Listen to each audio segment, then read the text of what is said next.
차가운 겨울비가 도시의 상처 같은 뒷골목을 사정없이 후려쳤다.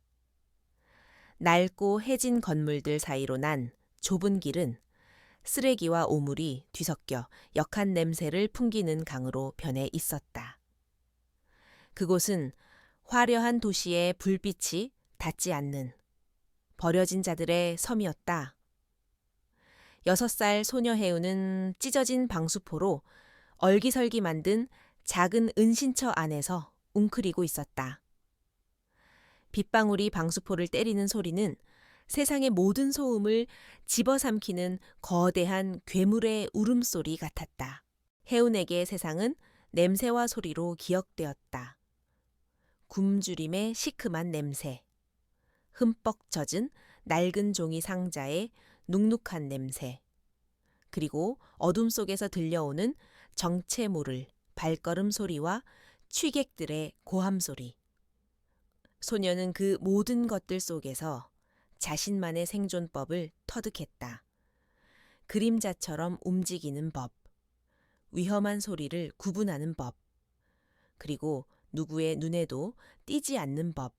작은 몸을 더욱 웅크린 채 해우는 품 안에서 딱딱하게 굳은 빵 조각을 꺼내 아주 조금씩 갉아먹었다. 어제 운 좋게 구한, 며칠은 버틸 수 있는 소중한 식량이었다.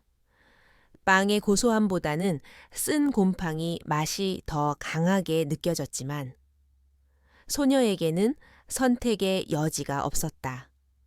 굶주림은 모든 감각을 무디게 만들고 오직 생존이라는 본능만을 날카롭게 벼릴 뿐이었다.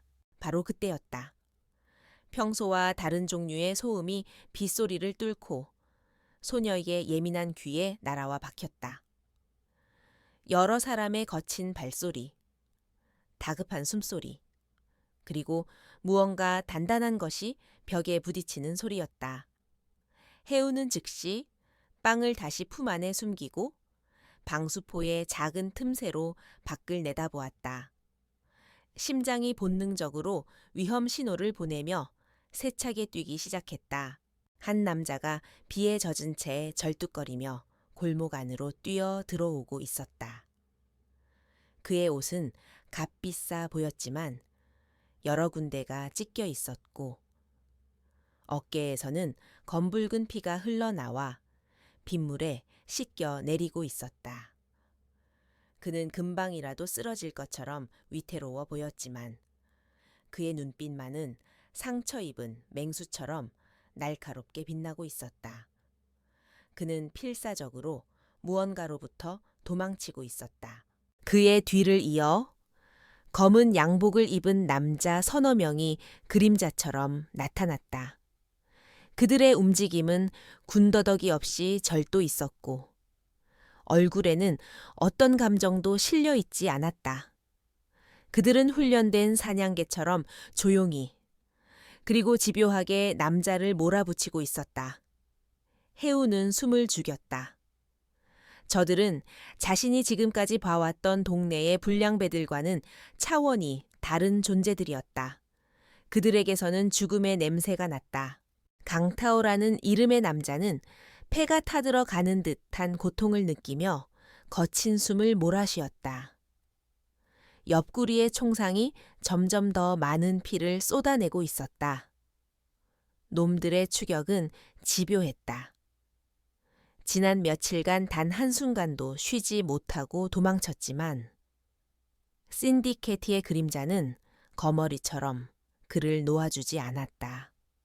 그가 가진 정보는 조직의 명운을 뒤흔들 수 있는 것이었고 그들은 그것을 되찾기 전까지는 절대로 멈추지 않을 터였다.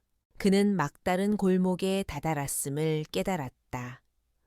높은 담벼락이 그의 앞을 가로막고 있었다.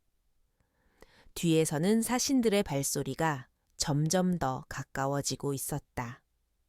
태어는 이를 악물었다. 여기서 끝낼 수는 없었다. 아직 밝혀야 할 진실이 있었고 갚아야 할 빚이 있었다. 그는 마지막 남은 힘을 쥐어짜 벽을 기어 오르려 했지만 피를 너무 많이 흘린 몸은 그의 의지를 따라주지 못했다. 결국 그의 몸이 힘없이 무너져 내렸다. 그는 쓰레기 더미 옆으로 쓰러지며 의식이 희미해져 가는 것을 느꼈다. 빗물이 그의 뜨거운 이마를 차갑게 식혔다. 검은 양복의 남자들이 천천히 그에게 다가오는 것이 흐릿한 시야에 들어왔다. 그들의 리더로 보이는 그림자라 불리는 남자가 앞으로 나섰다. 그의 눈은 얼음처럼 차가웠다. 강태호, 이제 포기해라. 네가 갈 곳은 없다. 그림자의 목소리는 어떤 감정도 담겨 있지 않아 더욱 섬뜩하게 들렸다. 태어는 대답 대신 경멸의 미소를 지으려 애썼다. 바로 그 순간 그의 희미해져가는 시야 한 구석에 무언가 작은 움직임이 포착되었다. 찢어진 방수포 틈으로 자신을 쳐다보는 작고 동그란 눈. 공포에 질려 있으면서도 이상할 정도로 맑고 깊은 눈동자였다. 해우는 숨 쉬는 것조차 잊은 채 눈앞의 광경을 지켜보고 있었다. 죽음이 바로 눈앞에 있었다. 소녀의 생존 본능은 당장 이곳에서 사라지라고, 소리도 내지 말고 숨을 죽이라고 비명을 지르고 있었다. 하지만 그녀의 발은 땅에 뿌리라도 내린 듯 움직이지 않았다. 그녀의 시선은 쓰러진 남자의 고통스러운 얼굴과 그를 둘러싼 검은 그림자들 사이를 위태롭게 오갔다. 그림자가 품 안에서 소음기가 달린 권총을 꺼내 들었다. 차가운 금속성이 빛 속에서도 섬뜩하게 빛났다. 그는 천천히 총구를 태호의 머리에 겨누었다. 모든 것이 끝나는 순간이었다. 해우는 자신도 모르게 눈을 질끈 감았다. 하지만 총성은 울리지 않았다. 대신 골목 입구 쪽에서 요란한 사이렌 소리가 울려 퍼지기 시작했다. 그림자는 순간 미간을 찌푸렸다. 경찰인가 아니, 타이밍이 너무 절묘했다. 이것은 함정일 수도 있었다. 그는 잠시 망설이다가 이내 결정을 내렸다. 일단 후퇴한다. 하지만 이 구역을 완벽하게 봉쇄해 쥐새끼 한 마리 빠져나가지 못하게. 그의 명령에 검은 양복들은 소리 없이 어둠 속으로 흩어졌다. 순식간에 골목 안에는 쓰러진 태호와 정적, 그리고 빗소리만이 남았다. 사이렌 소리는 점점 멀어져 갔다. 아마도 근처에서 일어난 다른 사건이었을 것이다. 해우는 조심스럽게 눈을 떴다. 남자들은 사라졌고 쓰러진 남자는 미동도 없이 비를 맞고 있었다. 그의 몸 아래로 흘러나온 피가 빗물에 섞여 검붉은 강을 이루며 번져나가고 있었다. 소녀는 한참을 망설였다. 그냥 이대로 모른 척해야 했다. 그것이 이 지옥 같은 곳에서 살아남는 유일한 방법이었다. 하지만 그녀의 발걸음은 은신처 반대편, 남자가 쓰러진 곳을 향하고 있었다. 왜 그랬는지 스스로도 설명할 수 없었다. 남자의 눈빛. 마지막 순간 자신을 바라보던 그 절박한 눈빛이 계속해서 머릿속을 맴돌았다. 마치 오래전 잃어버렸던 무언가를 발견한 듯한 기묘하고도 슬픈 눈빛이었다. 그녀는 이대로 그가 죽게 내버려 둘 수 없었다. 해우는 자신의 작은 몸보다 훨씬 큰 남자를 향해 다가갔다. 그리고 믿을 수 없는 힘으로 그의 팔을 잡고 끌기 시작했다. 남자는 의식을 잃어 축 늘어져 있었고 무게는 천은망은이었다. 소녀는 이를 악물었다. 가녀린 팔에 핏줄이 터질 듯 팽팽해졌고 온몸이 비명을 질렀다. 하지만 그녀는 멈추지 않았다. 한 뼘, 또 한 뼘. 그녀는 필사적으로 남자를 자신의 은신처로 끌고 갔다. 빗물과 피, 그리고 진흙이 뒤섞여 그녀의 작은 몸을 뒤덮었다. 마침내 그녀는 남자를 방수포 안으로 밀어넣는 데 성공했다. 좁은 은신처는 피 냄새와 젖은 흙 냄새로 가득 찼다. 해우는 거친 숨을 몰아쉬며 그 자리에 주저앉았다. 바깥 세상은 여전히 비바람이 몰아치고 있었지만 이 작은 공간만큼은 폭풍의 눈처럼 고요했다. 6살 거지 소녀는 자신이 방금 누구의 운명을 어떻게 바꾸어 놓았는지 전혀 알지 못한 채 낯선 남자의 희미한 숨소리에 조용히 귀를 기울이고 있었다. 시간이 얼마나 흘렀을까? 강태원은 뼛속까지 스며드는 한기와 지독한 통증에 신음하며 겨우 눈을 떴다. 시야는 흐릿했고 머릿속은 안개가 낀 것처럼 몽롱했다. 그는 자신이 어디에 있는지, 어떻게 살아남았는지 기억해내려 애썼지만 마지막 기억은 자신을 향해 겨눠졌던 차가운 총구뿐이었다. 모든 것이 끝났다고 생각했는데 그는 아직 살아있었다. 그의 시야가 서서히 초점을 되찾자 눈앞에 작은 소녀의 형체가 보였다. 찢어진 방수포 틈으로 스며드는 희미한 도시의 불빛이 소녀의 윤곽을 비추고 있었다.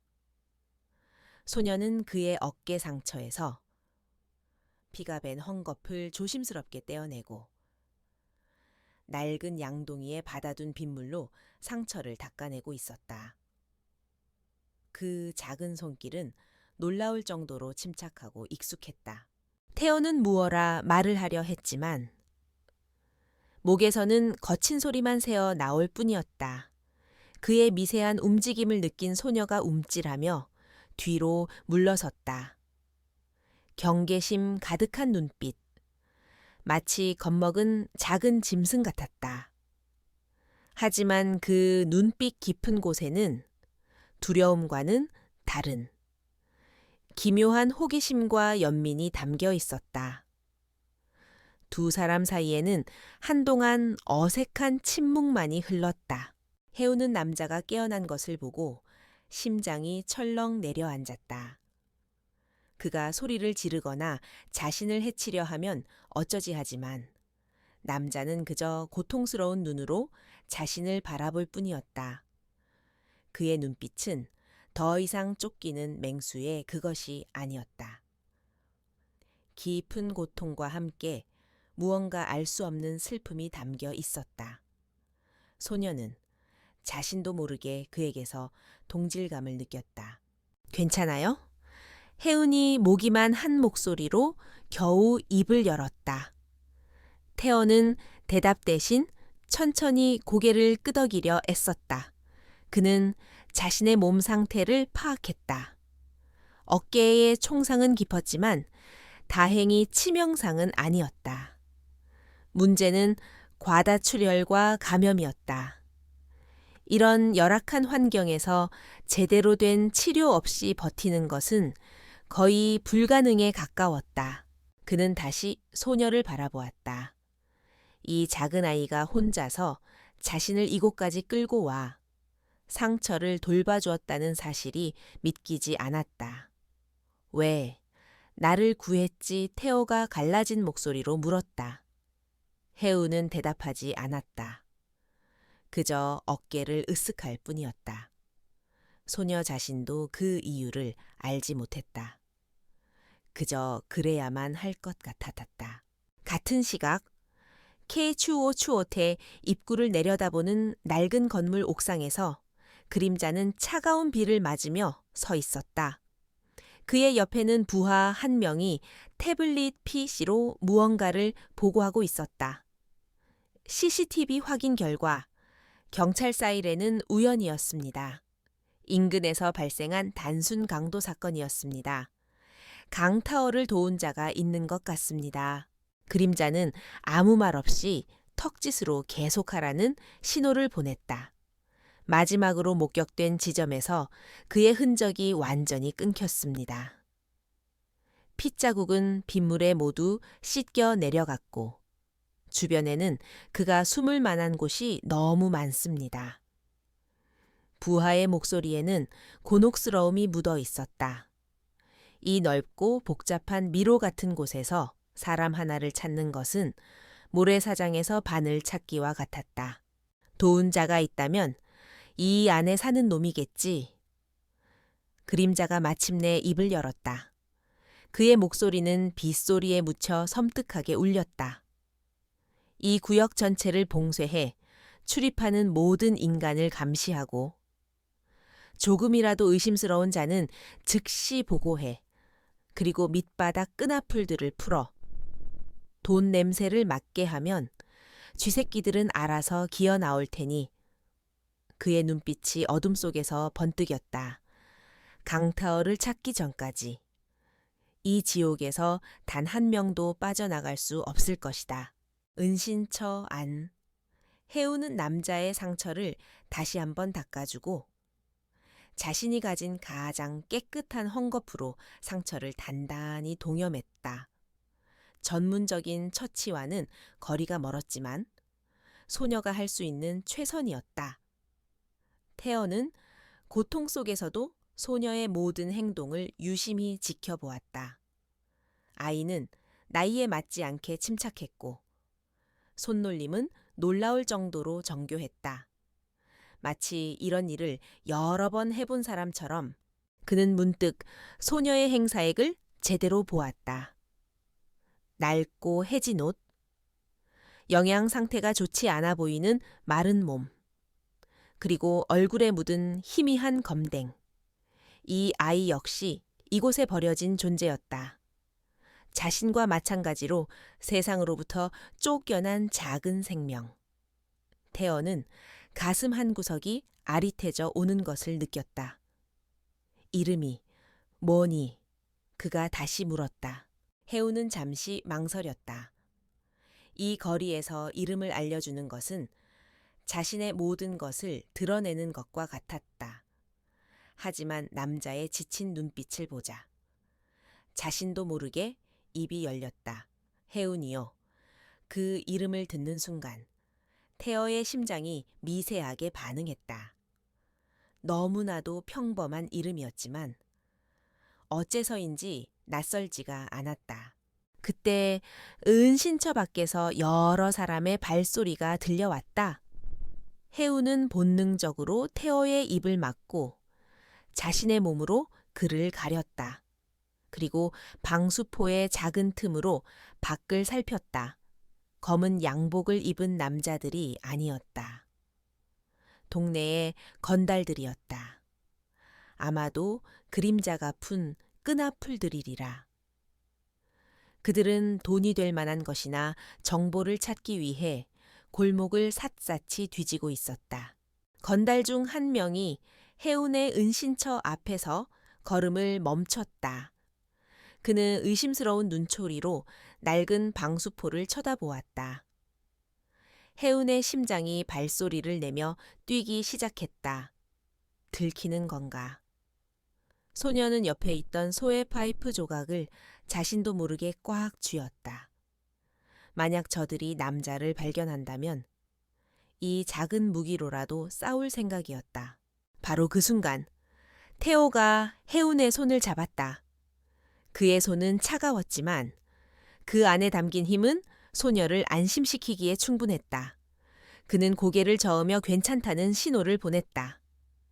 건달은 잠시 방수포를 발로 툭툭 차보다가 이내의 별거 아니라고 생각했는지 침을 뱉고는 다른 곳으로 가버렸다.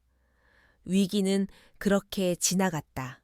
해운이 안도의 한숨을 내쉬었을 때 태어는 놀라움에 차 있었다. 방금 전 아주 짧은 순간이었지만 그는 소녀의 눈에서 무언가를 보았다. 건달이 나타나기 직전.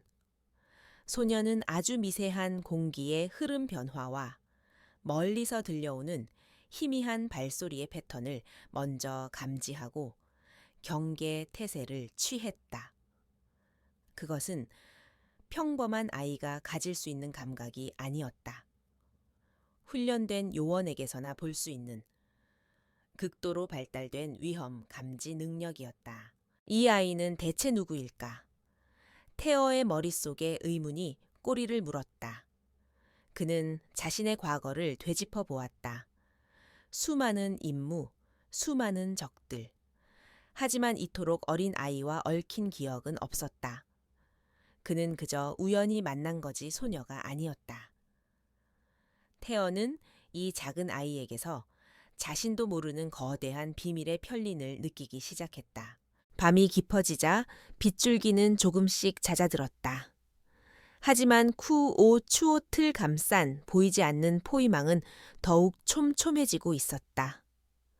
해우는 품 안에 숨겨두었던 마지막 빵 조각을 꺼내 반으로 쪼갰다.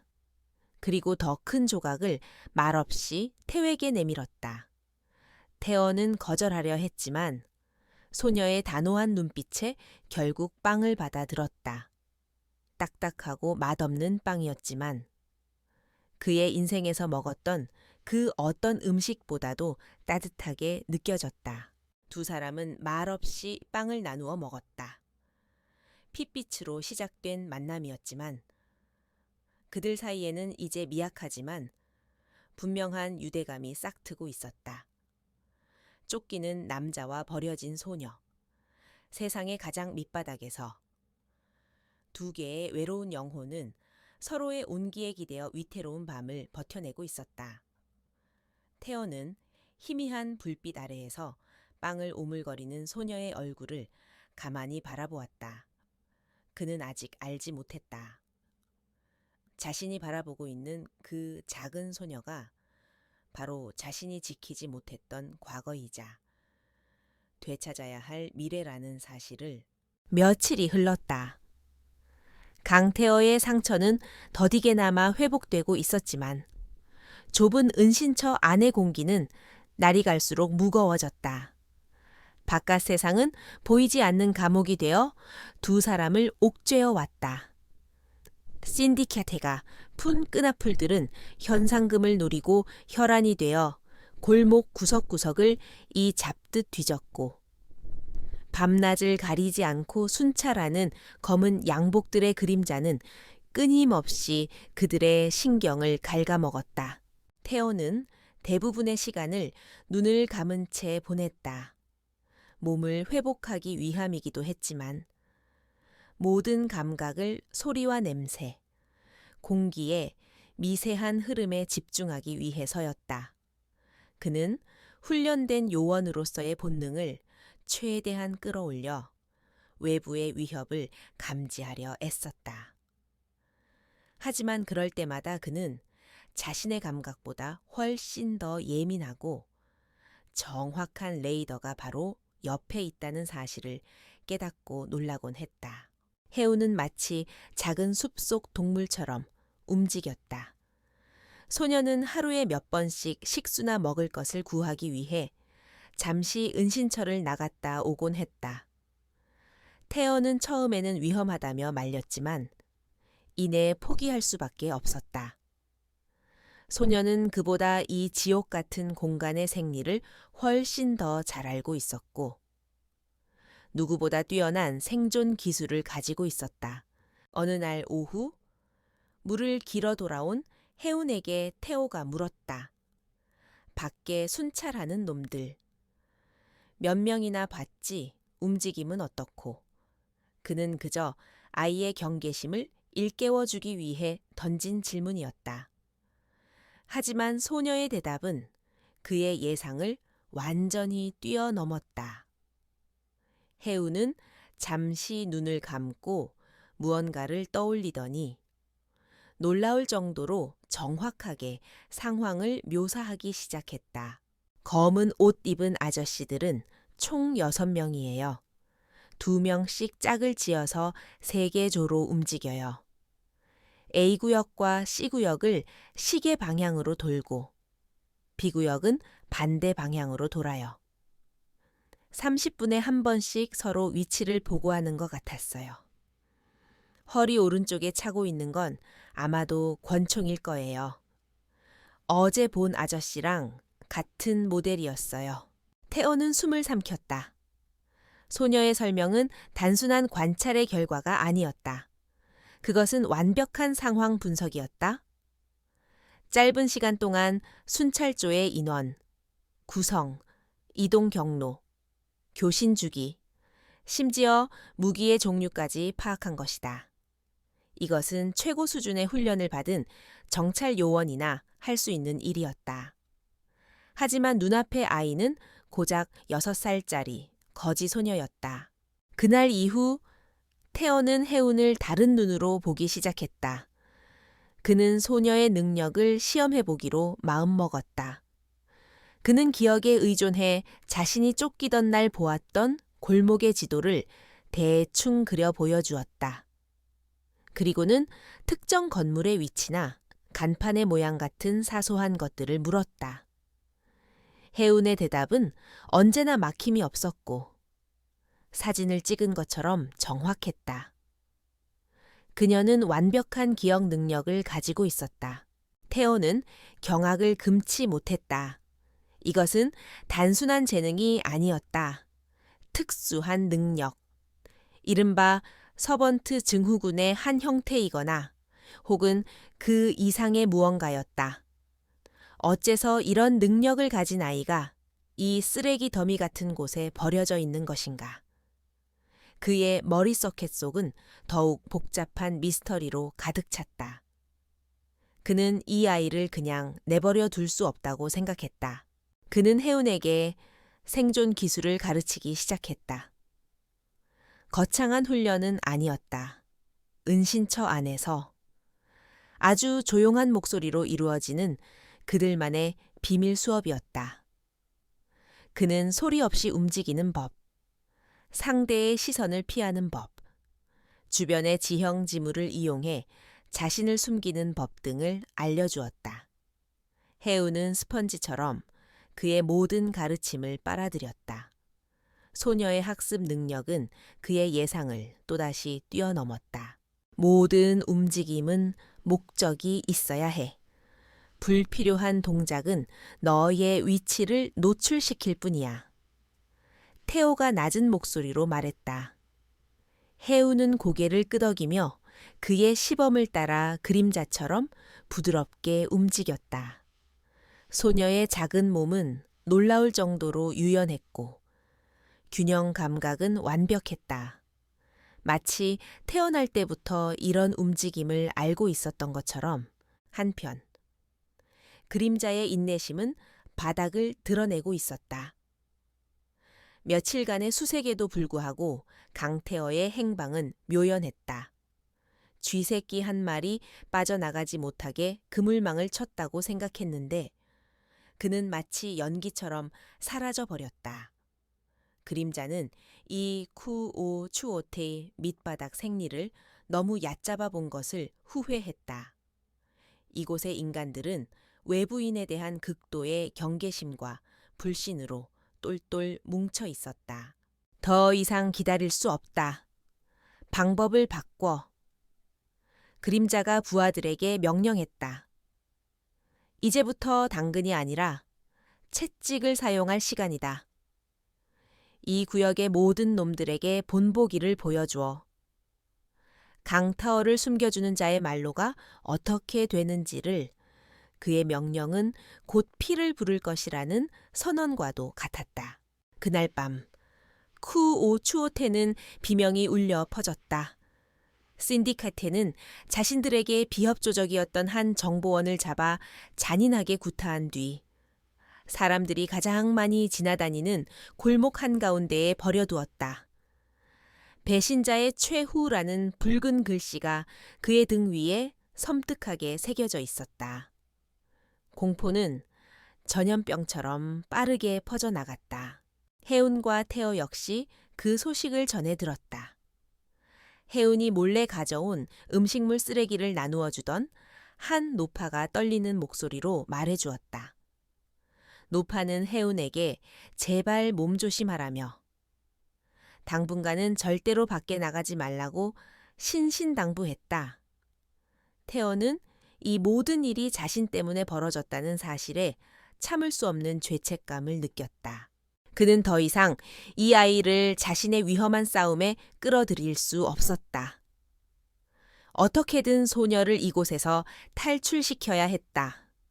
하지만 동시에 이 비범한 아이를 혼자 세상에 내보내는 것이 과연 안전할지에 대한 의문이 그의 발목을 잡았다. 소녀의 능력은 축복인 동시에 저주가 될 수 있었다. 만약 신디카티가 이 아이의 존재를 알게 된다면 그들은 무슨 수를 써서라도 소녀를 손에 넣으려 할 것이다. 깊은 고뇌에 빠진 태어의 귓가에 해운의 목소리가 들려왔다. 아저씨, 저 사람들 우리를 거의 다 찾아온 것 같아요. 태오가 놀라 소녀를 바라보았다. 해운은 방수포 틈새로 밖을 내다보고 있었다. 순찰하는 아저씨들의 움직임이 바뀌었어요. 이전에는 넓게 돌았는데 지금은 이쪽 골목을 중심으로 점점 좁혀오고 있어요. 그리고 아까 못 보던 얼굴이 2명 더 늘었어요. 소녀의 분석은 정확했다. 신디캐티는 덫을 좁혀오고 있었다. 그들이 이곳에 숨어 있다는 확신을 가진 것이다. 태어는 자신의 상처를 움켜쥐었다. 아직 몸이 완전히 회복되지 않았다. 이 상태로 포위망을 뚫는 것은 자살 행위였다.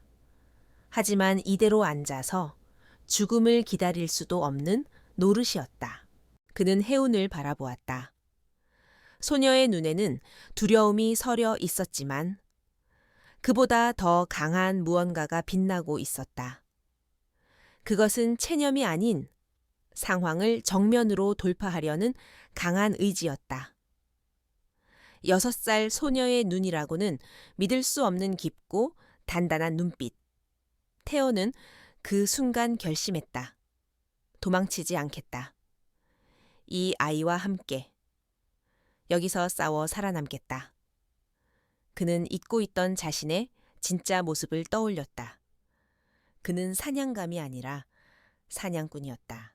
밤의 정적을 깨는 것은 둔탁한 군홧발 소리였다. 그것은 이 골목의 일상적인 소음과는 질적으로 다른 목표를 향해 한 치의 망설임도 없이 다가오는 포식자의 발소리였다. 강태호와 해우는 숨을 죽인 채 서로의 눈을 바라보았다. 올 것이 왔다. 태호는 옆에 놓아두었던 묵직한 소의 파이프를 쥐었다. 변변찮은 무기였지만 아무것도 없이 죽는 것보다는 나았다. 뒷길로 가야 해요. 해운이 속삭였다. 그녀의 목소리는 떨리고 있었지만 눈빛만은 놀라울 정도로 침착했다. 이 방수포 뒤편에 쥐들이 다니는 작은 구멍이 있어요. 거길 통하면 옆 건물 하수도로 연결돼요.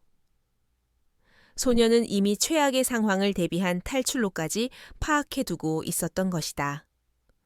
태어는 다시 한번 이 작은 아이의 비범함에 혀를 내둘렀다. 하지만 그들의 계획은 시작되기도 전에 무산되었다. 거기 있는 거 다 안다.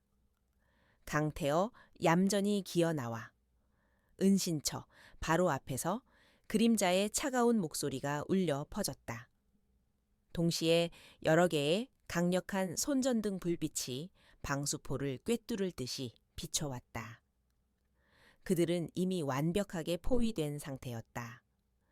뒷길의 쥐구멍 역시 그들의 감시망 안에 있을 것이 분명했다.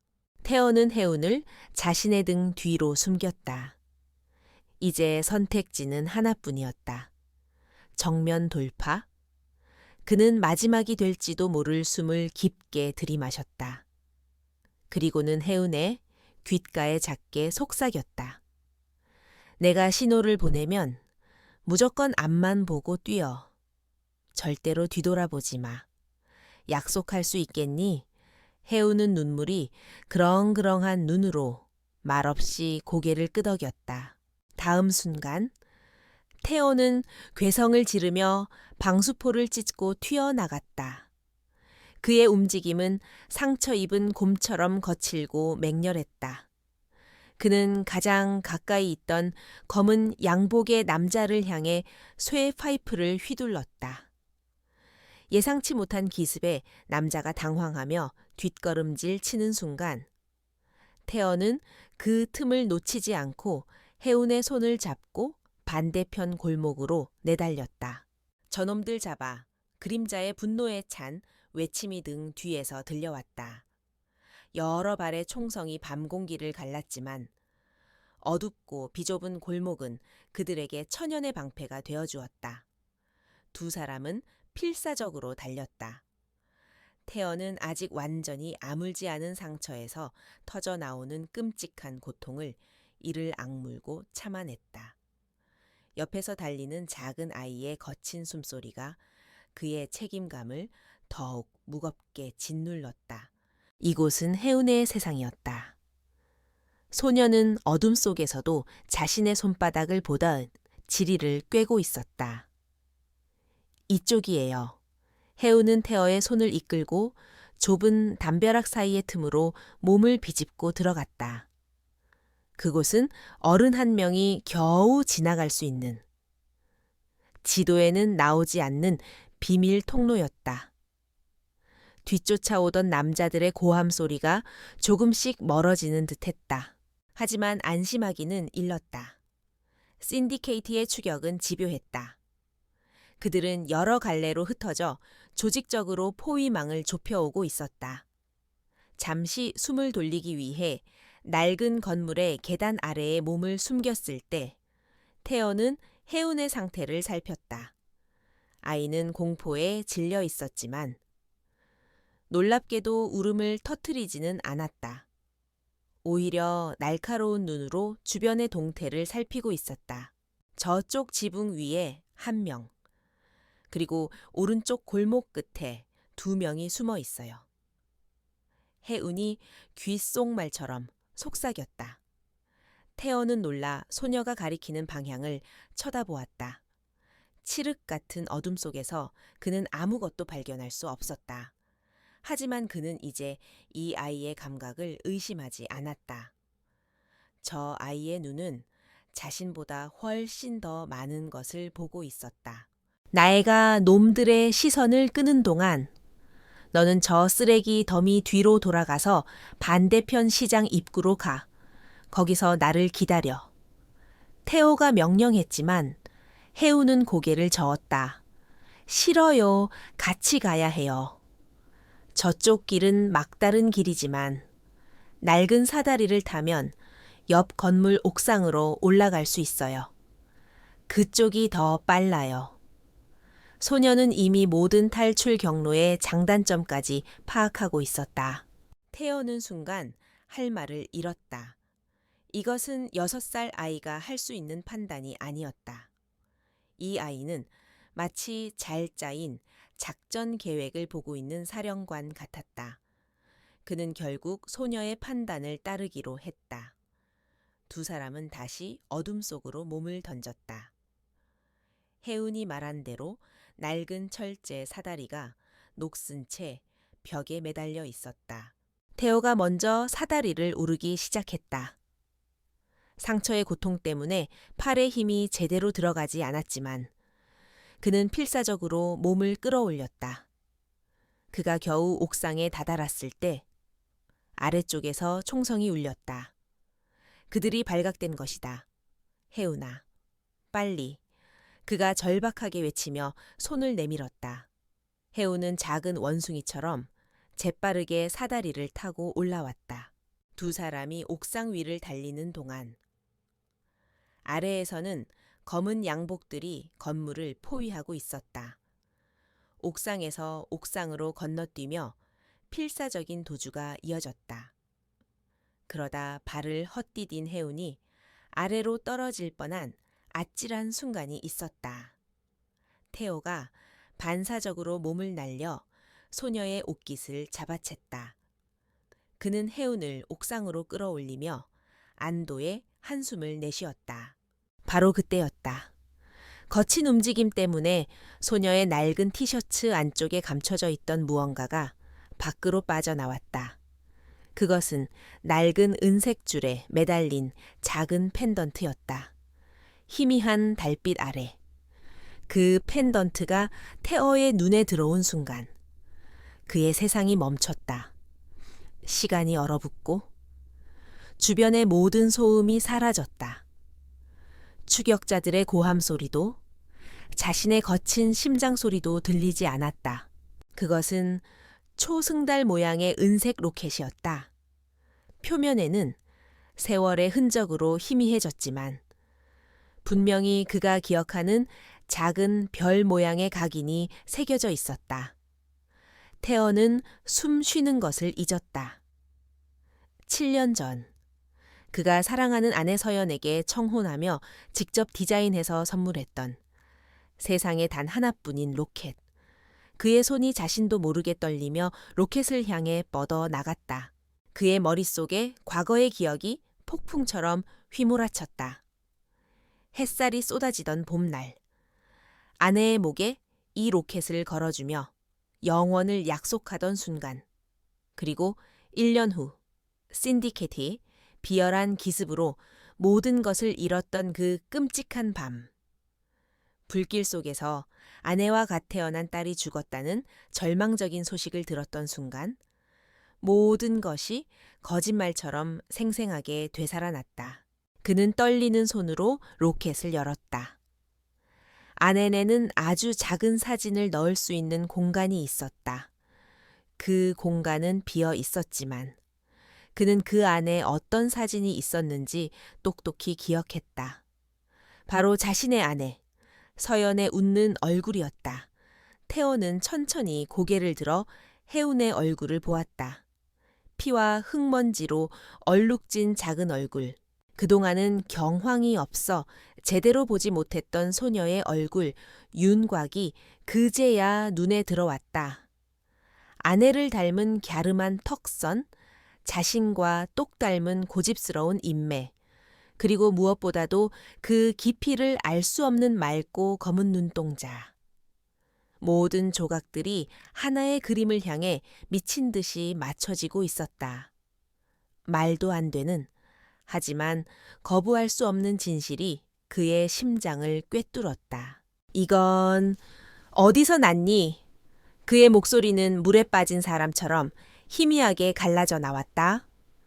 혜우는 그의 갑작스러운 변화에 당황하며 대답했다. 엄마가 주셨어요. 제가 태어났을 때부터 하고 있었대요. 엄마. 그 한마디가 태어에 남은 이성을 완전히 무너뜨렸다. 등 뒤에서는 여전히 추격자들이 좁혀오고 있었지만 이제 그런 것은 아무래도 좋았다. 세상의 모든 미스터리가 이 작은 소녀의 얼굴 앞에서 그 의미를 잃었다. 이 아이는 설마 이 아이가 강타어의 뇌리를 강타한 충격은 찰나였지만 그의 몸에 각인된 생존 본능은 찰나보다 빨랐다. 그는 자신을 향해 뻗어오는 검은 손길을 동물적인 감각으로 피하며 혜운의 몸을 끌어안고 옆으로 굴렀다. 총알이 방금 전까지 그의 머리가 있던 자리를 스치고 지나가며 콘크리트 파편을 튀겼다. 정신을 차려야 했다. 지금은 감상에 젖어 있을 때가 아니었다. 일어나 타요가 혜운을 일으켜 세우며 외쳤다. 그의 목소리에는 이전에는 없던 절박함과 맹렬함이 담겨 있었다.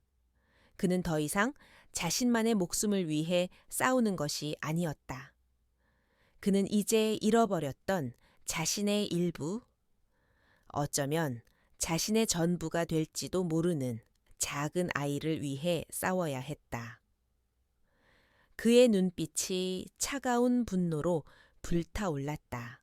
그의 움직임은 이전보다 훨씬 더 빠르고 정교해졌다. 상처의 고통 따위는 잊은 지 오래였다. 그는 혜운을 앞세워 옥상 난간으로 달려가 반대편 건물로 연결된 낡은 가스 배관 위로 망설임 없이 몸을 날렸다. 아찔한 높이였지만 그의 머릿속에는 오직 탈출이라는 두 글자만이 새겨져 있었다. 그는 뒤따라오는 해운을 안전하게 건네받고 다시 달리기 시작했다. 그림자는 옥상에서 유령처럼 움직이는 두 사람의 모습을 보며 혀를 찼다. 강태어. 역시 조직 최고의 요원다웠다. 저런 중상 입은 몸으로 어린애까지 데리고 이 정도의 기동력을 보이다니. 하지만 그는 서두르지 않았다. 어차피 이 후오추오튼 거대한 새장이고 자신은 그 새장을 지키는 사냥꾼이었으니까. 그는 무정의를 통해 새로운 명령을 내렸다. A팀과 B팀은 시장 쪽 출구를 봉쇄해. C팀은 나를 따라 하수도 입구로 진입한다. 놈들의 마지막 퇴로는 그곳뿐이야. 테어 역시 그 사실을 알고 있었다. 이 미로 같은 골목의 유일한 탈출구는 낡은 지하 하수도뿐이었다.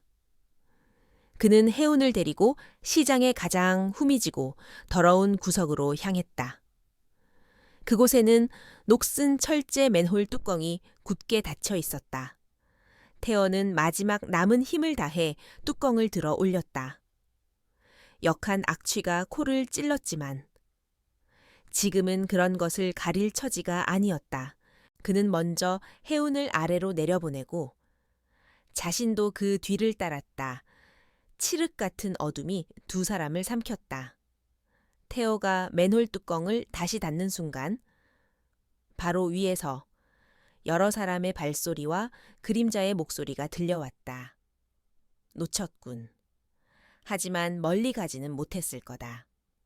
하수도의 모든 출구를 막아 날이 밝기 전까지 이 도시의 모든 쥐구멍을 뒤져서라도 찾아내. 하수도 안은 차가운 물과 정체의 모를 오물로 가득 차 있었다. 태어는 한 손으로 벽을 짚고 다른 한 손으로는 해운의 손을 굳게 잡은 채 어둠 속을 더듬어 나아갔다. 그가 과거의 비상 탈출로로 파악해 두었던 지금은 폐쇄된 지하철역의 환풍구를 향해서였다. 얼마나 지났을까? 마침내 그들은 목적지에 도착했다.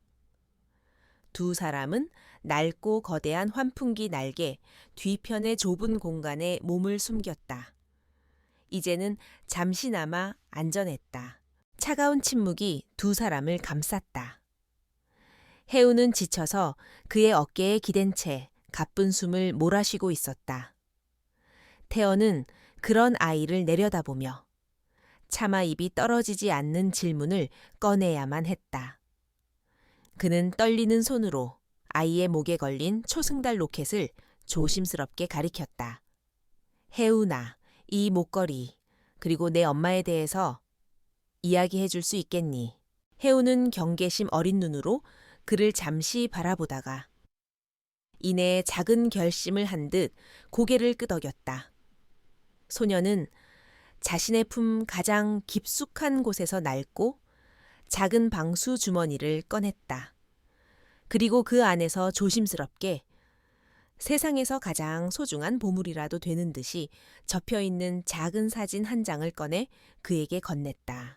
사진은 물에 번지고 세월의 발에 희미했지만 그 속의 인물은 분명히 알아볼 수 있었다.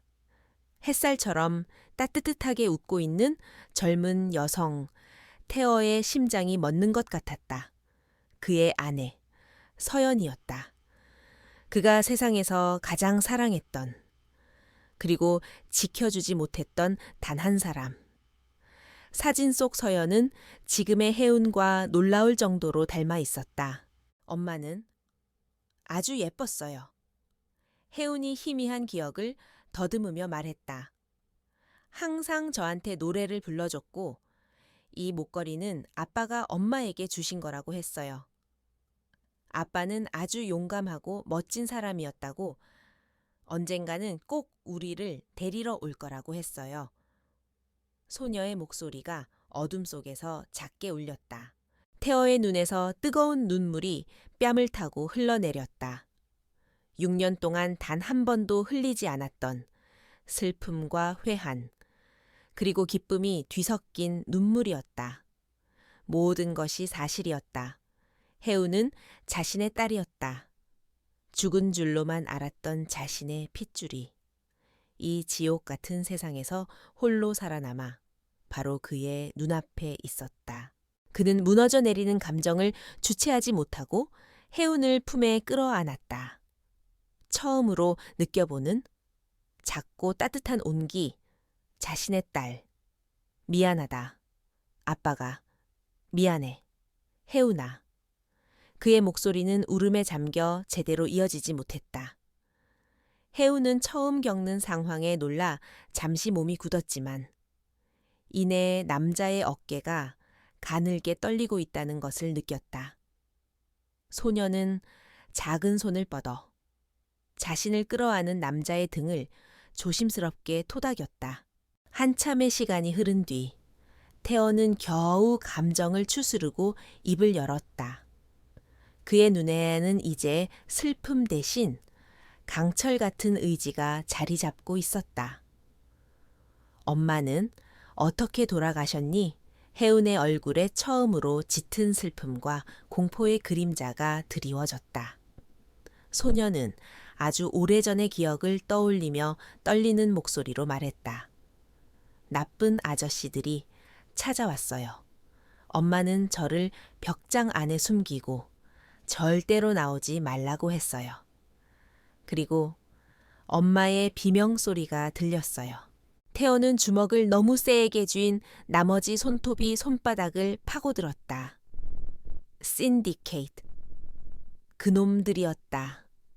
그들은 자신의 아내를 죽이고 어린 딸을 길거리에 버려둔 것이다. 참을 수 없는 분노가 그의 온몸을 집어삼켰다. 지난 6년간 그를 지배했던 복수심은 이제 비교도 할 수 없을 만큼 거대하고 뜨거운 불길이 되어 타올랐다. 그는 더 이상 과거를 위해 복수하는 것이 아니었다. 그는 이제 자신의 딸, 해운의 빼앗긴 삶을 되찾기 위해 싸워야 했다. 아이에게 평범한 아침을, 따뜻한 저녁을, 그리고 안전한 미래를 돌려주어야 했다. 그것은 이제 그의 유일한 존재 이유이자 목표가 되었다. 태어는 해운의 얼굴을 두 손으로 부드럽게 감쌌다. 그리고 아이의 눈을 똑바로 바라보며 자신의 모든 것을 걸고 맹세했다. 그의 목소리는 낮고 단호했다. 아빠가 약속할게. 해운아, 다시는 누구도 널 아프게 하지 못하게 할 거야. 널 외롭게 하지 않을 거야. 아빠가 반드시 지켜줄게. 6살 소녀의 지옥 같던 밤이 끝나고 마침내 아버지가 돌아왔다. 두 사람의 길고도 위험한 싸움은 이제부터가 진짜 시작이었다. 폐쇄된 환풍구의 차가운 공기 속에서 강태어는 지난 6년간 굳게 닫아두었던 기억에 판도라 상자를 열었다. 그는 자신의 딸, 해운에게 모든 것을 이야기해 주어야 했다. 아이가 이해하기에는 너무나도 복잡하고 잔인한 이야기였지만 해운은 더 이상 평범한 아이로 살아갈 수 없었다. 자신의 운명을 알아야만 다가올 위험 속에서 살아남을 수 있을 터였다. 아빠는 예전에 나라를 위해 일하는 사람이었단다. 태어의 목소리는 낮고 차분했다. 그는 정부 내에서도 극소수만 아는 비밀 정보기관, 코드네임 이지스의 최정예 요원이었다. 그들의 임무는 빛이 닿지 않는 어둠 속에서 국가를 위협하는 모든 그림자들을 제거하는 것이었다. 태어는 그곳에서 가장 날카로운 칼이었다. 그는 자신의 스승이자 아버지와도 같았던 권 부장에 대해 이야기했다. 권 부장은 태어의 잠재력을 가장 먼저 알아보고 그를 최고의 요원으로 키워낸 인물이었다. 태어는 그를 진심으로 존경하고 따랐다. 하지만 권력에 대한 탐욕은 그 존경스러운 인물을 괴물로 바꾸어 놓았다. 그는 조직을 배신하고 가장 위험한 비밀과 최전계 요원들을 데리고 자신만의 그림자 제국 신디카테를 건설했다. 권 부장, 그 사람은 아빠의 모든 것을 앗아갔어. 그리고 네 엄마까지도. 테어의 목소리가 증오로 미세하게 떨렸다. 그는 6년 전 그날의 진실을 털어놓았다. 당시 그는 신디케트의 불법 무기, 밀매 커넥션의 실체에 거의 다가간 상태였다. 위협을 느낀 권 부장은 함정을 팠다. 그는 테어의 아내 서연을 납치해 그를 유인했고 비열한 기습을 통해 모든 것을 파괴했다. 이지스 내부에 있던 권 부장의 끈앞풀들은 사건을 단순 가스 폭발 사고로 위장했다. 테어는 현장에서 아내와 딸이 모두 사망했다는 보고를 받았다. 하지만 서연은 마지막 순간 기지를 발휘해 어린 해운을 비밀 통로로 탈출시켰던 것이다. 그녀는 자신의 목숨과 맞바꿔 딸의 생명을 구했다. 테어는 이 모든 진실을 최근에야 다른 경로를 통해 알게 되었고 복수를 위해 조직을 나와 홀로 신디케이트를 추적하고 있었다. 하지만 그들이 정말로 원했던 건 따로 있었어. 테오가 마침내 이야기의 핵심을 꺼냈다. 그는 해운의 눈을 똑바로 바라보며 말했다. 바로 너 같은 아이란다. 해운아. 그는 그들의 가문에 아주 드물게 이어져 내려오는 특별한 유전 형질에 대해 설명했다. 그것은 뇌의 특정 영역이 비약적으로 발달하여 평범한 인간을 뛰어넘는 인지 능력을 갖게 되는 특성이었다. 완벽한 기억 능력, 복잡한 패턴을 순식간에 분석하는 능력, 그리고 수십수 앞을 내다보는 전략적 사고 능력까지 테어 자신도 그 능력을 일부 가지고 있었기에 최고의 요원이 될 수 있었다. 하지만 해운은 달랐다. 소녀는 그 유전 형질의 가장 순수하고 강력한 발현체였다. 6살 소녀의 몸에 세상 그 어떤 슈퍼컴퓨터도 능가하는 두뇌를 가지고 태어난 것이다. 신디카트는 너의 그 능력을 알고 있었어. 그들은 너를 단순한 아이가 아니라 세상을 지배할 수 있는 가장 강력한 무기로 생각했지. 그래서 네 엄마를 죽이고 너를 차지하려 했던 거야. 이제 모든 퍼즐 조각이 맞춰졌다. 해운은 자신이 왜 다른 아이들과 달랐는지, 왜 그토록 이상한 기억력과 관찰력을 가지고 있었는지 어렴풋이 이해하기 시작했다. 이야기를 듣는 동안 해운은 단 한마디도 하지 않았다. 그저 아빠의 눈을 깊이 들여다볼 뿐이었다. 모든 설명이 끝나자 소녀가 물었다. 그럼 엄마는 나 때문에 돌아가신 거예요. 아이의 목소리에는 나이를 뛰어넘는 깊은 슬픔이 담겨 있었다. 태어는 가슴이 미어지는 것 같았다. 그는 아이를 끌어안으며 말했다. 아니야. 절대로 아니야. 해운아. 엄마는 널 사랑해서 널 지키기 위해 용감하게 싸우신 거야. 너는 엄마의 희망이자 전부였어. 그는 더 이상 도망칠 수 없음을 깨달았다. 도망치는 한. 신디케이트의 추격은 영원히 계속될 것이다. 해운이 평범한 삶을 살기 위한 유일한 방법은 이 지긋지긋한 악연의 뿌리를 완전히 뽑아버리는 것뿐이었다. 그는 이제 방어자가 아닌 공격자가 되어야 했다. 그는 결심했다. 이짓으로 돌아갈 수는 없지만 그곳에 아직 자신의 유일한 동료가 남아 있었다. 태어는 해운을 데리고 폐쇄된 지하철역 깊숙한 곳으로 이동했다. 그곳에는 수십 년 전에 설치된 지금은 아무도 사용하지 않는 비상 공중전화가 있었다. 이지스의 요원들만이 아는 최후의 통신 수단이었다. 그는 추적을 피하기 위해 복잡한 우회 접속 절차를 거쳤다.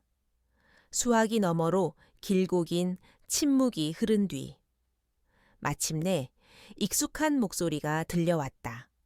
누구냐?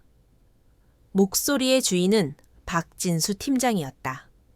그는 태어의 유일한 입사 동기이자 생사고락을 함께했던 최고의 파트너였다. 태어가 죽었다고 알려진 뒤에도 그는 유일하게 권 부장의 행보를 의심하며 비밀리에 조사를 계속해온 인물이었다. 나다. 진수야. 태호가 낮은 목소리로 말했다. 수화기 너머에서 거친 숨소리가 들려왔다. 박진수는 자신의 귀를 의심했다. 죽었던 친구의 목소리. 태호, 너 살아있었나? 그의 목소리는 충격과 기쁨으로 떨리고 있었다. 그래, 살아있어. 그리고 설명할 시간이 없다. 도움이 필요해. 태어는 짧고 간결하게 상황을 설명했다. 권 부장이 신디케이트의 수장이라는 것, 그리고 자신의 딸이 살아있다는 충격적인 사실까지. 박진수는 모든 것을 듣고 잠시 말이 없었다. 이내 그의 입에서 강철 같은 결의가 담긴 대답이 흘러나왔다. 알겠다. 원하던 증거가 드디어 나타났군. 어디냐? 지금 있는 곳이. 내가 가겠다. 아니, 네가 움직이면 권 부장이 눈치챌 거다. 내가 신호를 줄 때까지 기다려. 태호는 자신의 계획을 설명했다. 이제는 어둠 속에 숨어 있는 것이 아니라 빛으로 나가 놈들을 유인해야 했다. 그리고 놈들이 자신들의 함정으로 기어들어 왔을 때 모든 것을 끝장낼 생각이었다. 전화를 끄는 태연은 해운을 바라보았다. 소녀는 어느새 그의 옆에 다가와 모든 대화를 듣고 있었다. 아빠, 이제 우리 싸우는 거예요. 해운이 물었다. 태연은 대답 대신 딸의 머리를 부드럽게 쓰다듬었다. 그의 눈에는 더 이상 두려움이나 슬픔이 없었다. 오직 차갑고 날카로운 결의만이 남아있었다. 그래, 이제 아빠랑 같이 우리를 괴롭힌 나쁜 아저씨들을 혼내주러 가는 거야. 그의 목소리는 부드러웠지만 그 안에 담긴 의미는 결코 가볍지 않았다. 그것은 거대한 악의 제국을 향한 부녀의 선전포고였다. 가장 연약해 보이는 두 사람이 이제 세상에서 가장 위험한 방역을 준비하기 시작했다. 희미한 희망의 불씨가 마침내 거대한 횃불이 되어 타오르기 시작한 순간이었다. 박진수 팀장이 마련한 안전가옥은 도심의 낡은 인쇄 공장 지하에 위치해 있었다. 겉보기에는 수십 년간 버려진 폐공장이었지만 내부는 최첨단 보안 장비와 통신시설을 갖춘 완벽한 비밀기지였다. 박진수는 그곳에서 지난 6년간 홀로 권 부장의 비리를 추적하며 방역의 날을 준비해왔던 것이다. 강태어의 생활은 그에게 천군만마와도 같았다. 정말 내 딸이 맞는 건가? 박진수는 모니터 화면을 통해 안전가옥 한쪽에서 조용히 책을 읽고 있는 해운의 모습을 보며 믿을 수 없다는 듯 물었다. 그의 눈에는 여전히 충격과 경이로움이 가득했다. 태어는 씁쓸하게 미소 지으며 고개를 끄덕였다. 그래, 서연이가 목숨과 맞바꾼 내 딸이야. 그리고 우리의 가장 강력한 무기이기도 하지. 태어는 박진수에게 해운의 특별한 능력에 대해 설명했다. 박진수는 처음에는 반신반의했다. 하지만 태호가 즉석에서 시험을 해보이자 그의 의심은 곧 경악으로 바뀌었다. 태어는 복잡한 군사작전 지도를 해운에게 단 10초간 보여준 뒤 지도에 표시된 수백 개의 좌표와 지형 지물의 특징에 대해 물었다. 해운의 대답은 단 하나의 오차도 없이 완벽했다. 이 아이는 괴물이군. 박진수는 자신도 모르게 중얼거렸다. 태어는 그의 어깨를 두드리며 말했다. 아니, 희망이야. 권 부장을 무너뜨릴 유일한 희망. 세 사람은 그날 밤 신디카트를 향한 반격 작전 계획을 세우기 시작했다. 그들의 목표는 단순히 도망치거나 숨는 것이 아니었다. 적의 심장부를 직접 타격해 지휘 체계를 마비시키는 것이었다. 작전명은 트로이의 목마였다. 강태어 자신이 미끼가 되어 신디케트의 핵심 실행 부대, 즉 그림자가 이끄는 팀을 특정 장소로 유인하는 것이 계획의 골자였다. 그리고 그곳에서 박진수가 이끄는 이지스의 비공식 타격팀이 잠복해 있다가 놈들을 일망타진하는 것이었다. 작전의 성패는 단 한 사람의 손에 달려 있었다. 바로 해운이었다. 해운은 작전 지휘관 역할을 맡게 될 것이었다. 아이는 안전한 통제실에서 수십 개의 CCTV 화면과 드론이 보내오는 실시간 영상을 통해 전장의 모든 상황을 파악하고 아빠와 박진수 팀장에게 직접 작전 지시를 내릴 터였다. 6살 소녀가 최정계 요원들의 목숨을 책임지는 상식적으로는 불가능에 가까운 작전이었다. 하지만 태호와 박진수는 해운의 능력을 믿었다. 작전 장소는 폐쇄된 지 오래된 거대한 제철소로 정해졌다. 복잡한 구조물과 수많은 장애물이 뒤얽혀 있어 매복과 기습에 최적화된 장소였다. 태어는 의도적으로 자신의 동선을 흘려 신디케이트의 정보망에 낚싯 바늘을 던졌다. 예상대로 권 부장은 자신의 가장 날카로운 사냥개인 그림자에게 직접 강타워를 처리하라는 마지막 명령을 내렸다. 작전 당일 제철소에는 차가운 긴장감이 감돌았다. 해운은 수십 개의 모니터가 설치된 지휘 통제 차량 안에서 헤드셋을 쓴 채 앉아 있었다. 소녀의 작은 얼굴에는 나이에 어울리지 않는 비장함이 서려 있었다. 화면 속에서 아빠와 아저씨들이 각자의 위치에 잠복하는 모습이 보였다. 해운은 떨리는 심장을 애써 진정시키며 작은 손으로 마이크를 켰다. 모든 팀 현재 위치 보고 작전 개시 5분 전. 소녀의 맑지만 단호한 목소리가 모든 팀원들의 이어폰에 울려 퍼졌다. 처음에는 아이의 지휘에 반신반의했던 팀원들도 이미 여러 차례의 시뮬레이션을 통해 해운의 천재적인 상황 판단 능력에 완전히 압도된 후였다. 그들은 이제 해운을 단순한 아이가 아닌 전장의 모든 것을 꿰뚫어 보는 오라클로 여기고 있었다. 마침내 그림자가 이끄는 신디케이트의 전개 요원들이 제철소 안으로 진입하기 시작했다. 그들은 총 12명이었고 움직임은 소리 없는 유령 같았다. 그들은 자신들이 사냥을 하러 왔다고 굳게 믿고 있었다. 하지만 그들은 이미 거대한 거미줄의 한가운데로 걸어 들어온 사냥감에 불과했다. 타겟 확인.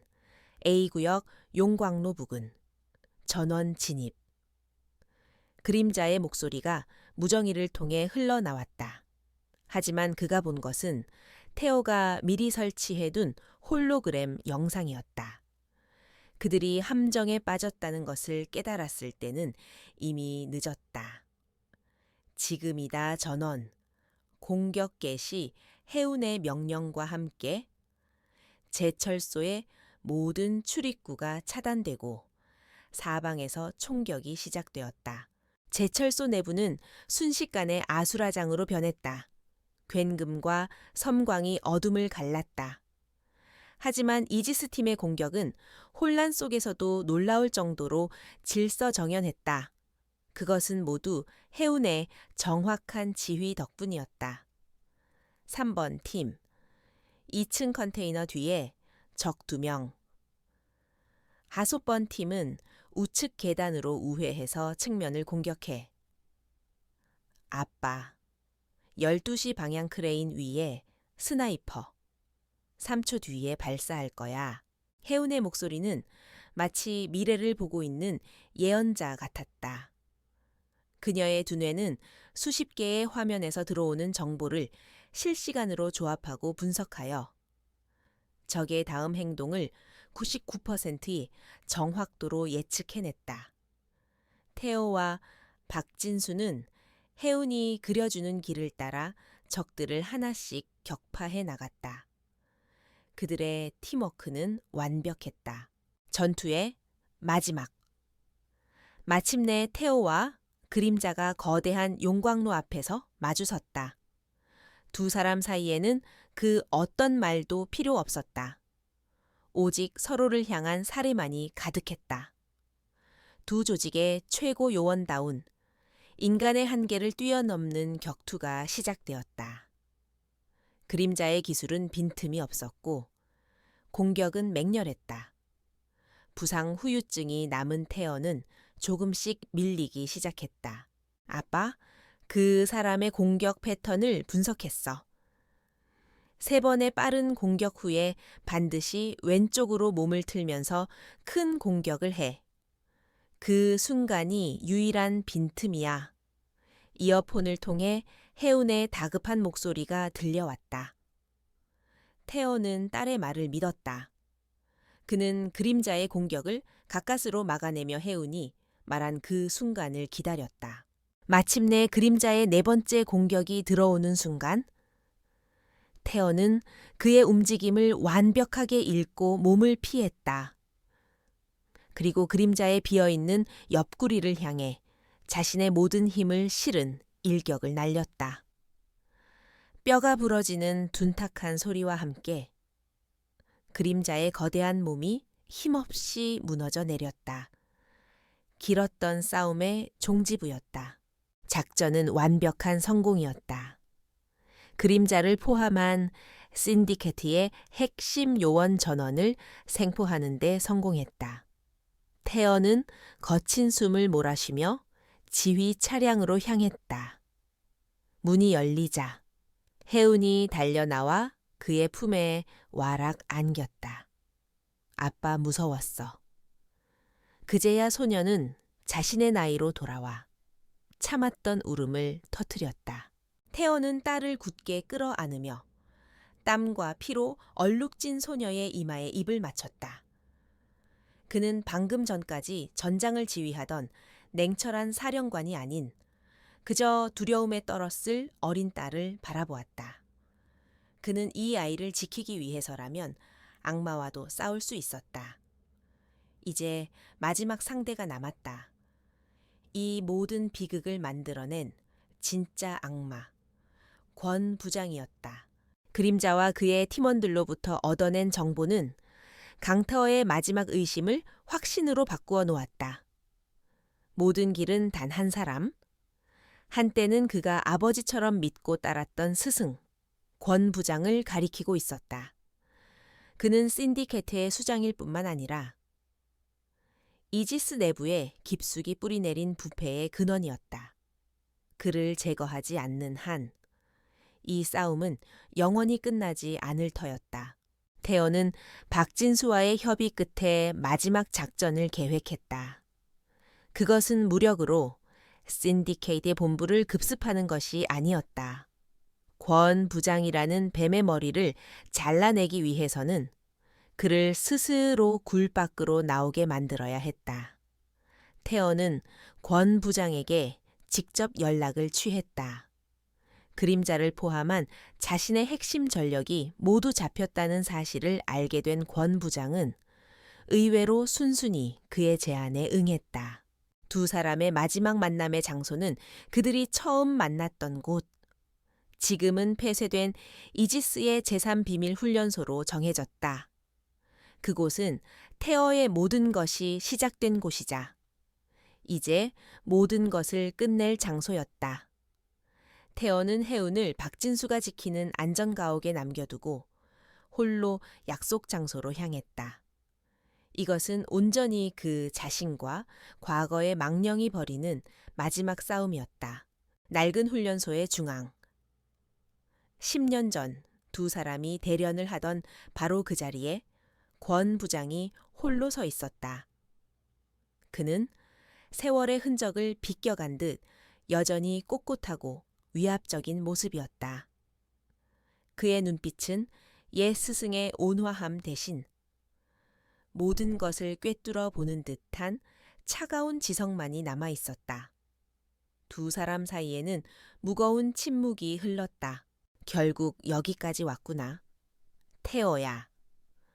먼저 침묵을 깬 것은 권 부장이었다. 그의 목소리는 놀라울 정도로 평온했다. 네가 살아있을 거라곤 생각 못했다. 역시 내 최고의 작품답군. 그의 말투에는 일말의 죄책감도 담겨 있지 않았다. 오직 자신의 창조물에 대한 오만한 감탄만이 있을 뿐이었다. 어째서였습니까? 태호가 물었다. 그의 목소리는 분노를 극한까지 억눌러 오히려 차갑게 들렸다.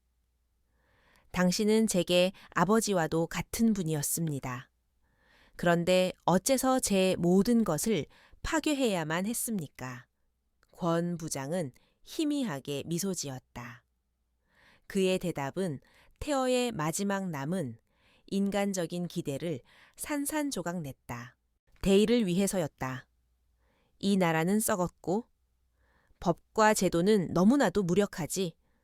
진정한 안보와 질서를 위해서는 도덕 따위에 얽매이지 않는 강력한 힘, 즉 통제된 악이 필요하다. 나는 그 힘을 원했고 너와 내 딸은 그 힘을 완성하기 위한 최고의 재료였다. 그의 눈빛은 광기로 번뜩이고 있었다. 그는 해운과 같은 특별한 존재들이 인격체가 아닌 국가를 위한 도구로 관리되어야 한다고 굳게 믿고 있었다. 서연이는 제 아내는 왜 죽여야 했습니까? 태어의 목소리가 절규처럼 터져 나왔다. 그 여자는 방해물이었을 뿐이다. 너라는 최고의 무기를 통제하는데 가장 큰 변수였지. 위대한 대의 앞에서는 사소한 희생은 불가피한 법이다. 권 부장의 대답에 태어의 마지막 이성의 끈이 끊어졌다. 더 이상 대화는 무의미했다. 남은 것은 오직 심판뿐이었다. 두 사람의 몸이 허공에서 격돌했다.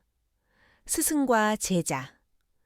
한때는 같은 곳을 바라보았던 두 그림자가 서로의 목숨을 걸고 싸우기 시작했다. 권 부장의 기술은 늙었다고는 믿을 수 없을 만큼 정교하고 치명적이었다. 그는 태어의 모든 움직임과 습관을 꿰뚫어 보고 있었다. 하지만 태호에게는 그에게 없는 것이 있었다. 바로 지켜야 할 존재였다. 딸의 얼굴이 그의 눈앞을 스쳐 지나갔다. 지옥 같은 길거리에서 홀로 살아남은 작은 아이. 아빠를 부르며 그의 품에 안기던 따뜻한 온기. 태어는 그 온기를 지키기 위해서라면 악마가 되어도 좋았다. 그의 눈빛이 맹렬하게 타올랐다. 그는 더 이상 과거의 얽매인 제자가 아니었다. 그는 딸의 미래를 책임져야 하는 아버지였다. 길고 긴 사투 끝에 마침내 태어의 공격이 권 부장의 빈틈을 파고들었다. 권 부장은 비틀거리며 무릎을 꿇었다. 그의 손에서 떨어진 리모컨 스위치가 바닥을 굴렀다. 훈련소 전체에 설치된 폭탄을 터뜨리려는 마지막 발악이었다. 하지만 태어는 그보다 빨랐다. 그는 스위치를 짓밟아 부수고 권 부장의 목에 차가운 총구를 겨누었다. 모든 것이 끝났다. 권 부장은 패배를 인정하며 허탈하게 웃었다. 바로 그때 훈련소의 모든 문이 열리며 박진수가 이끄는 이지스 요원들이 들이닥쳤다. 모든 것은 계획대로였다. 태어는 권 부장을 죽이는 대신 그를 법의 심판대에 세우기로 선택했다. 그가 평생 경멸했던 바로 그 시스템의 손에 의해 무너지는 것이야말로 그에게 가장 큰 치욕을 안겨주는 복수라고 생각했기 때문이다. 몇 달 후, 대한민국은 이지스 게이트로 발칵 뒤집혔다. 권 부장의 재판 과정에서 신디케트의 모든 범죄와 정부 내부에 만연했던 부패의 실체가 만천해 드러났다. 권 부장은 법정 최고형을 선고받았고 이지스는 해체 수준의 강도 높은 개혁을 거쳐 새롭게 태어났다. 길고 길었던 어둠의 시대가 마침내 막을 내렸다. 강태호는 모든 것을 뒤로하고 조용히 사라졌다. 이지스는 그에게 최고의 자리를 제안했지만 그는 거절했다. 그는 더 이상 국가의 칼로 살아가고 싶지 않았다. 그는 이제 하나이의 아버지로서의 삶을 살고 싶었다. 그는 해운을 데리고 도시를 떠나 바다가 보이는 작은 마을에 새로운 보금자리를 꾸렸다. 그의 새로운 일상은 서툴고 어색했다. 평생 총과 칼만 잡아왔던 그의 손으로 딸아이의 머리를 셔츠는 법은 너무나도 어려웠다. 불에 태운 토스트와 짠 계란 프라이가 그들의 아침 식탁에 오르는 날이 더 많았다. 하지만 해우는 단 한 번도 불평하지 않았다. 소녀는 아빠가 만들어준 세상 모든 음식을 세상에서 가장 행복한 얼굴로 먹었다.